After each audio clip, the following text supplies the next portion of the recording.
அனைவருக்கும் வணக்கம். சக்கராசனம் நம்ம செய்கிறோம். ஃபஸ்ட்டு நேராக நிற்கணும்.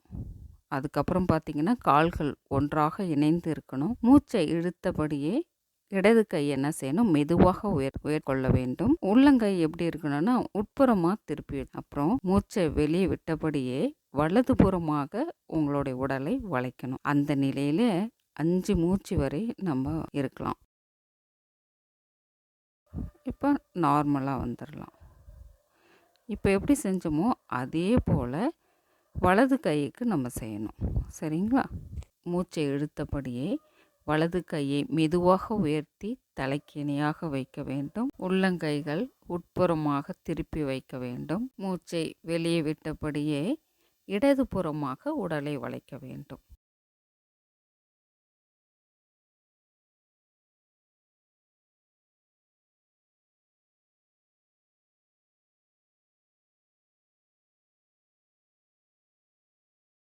இப்போ பழைய நிலைக்கு நம்ம வந்துடணும். நேராக நின்று கொள்ள வேண்டும்.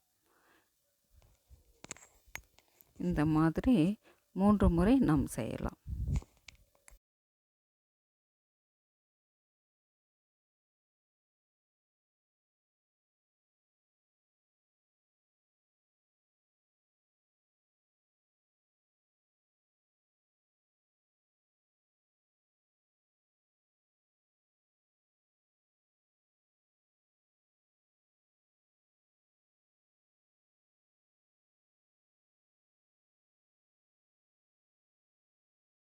வணக்கம்.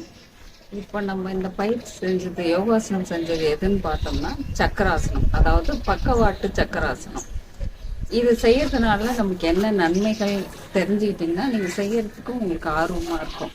ஃபஸ்ட்டு நன்மை என்ன பார்த்தீங்கன்னா, நம்மளுடைய முதுகு தண்டு இருக்கு இல்லைங்களா, அது நல்லா ஃப்ளெக்சிபிளாக இருக்கும். அது செய்யறதுனால என்ன நம்ம பெனிஃபிட் பார்த்தா, நம்ம இளமையோடு இருக்கும். நெக்ஸ்ட் பார்த்தா நம்ம உடம்புல இருக்க கல்லீரல் மண்ணீரல்லாம் நல்லா இயக்கத்துக்கு வரும்.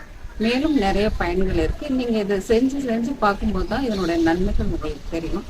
நீங்கள் அனைவரும் செய்து பயனடையுமாறு கேட்டுக்கொள்கிறேன். நன்றி. வாழ்க வளமுடன்.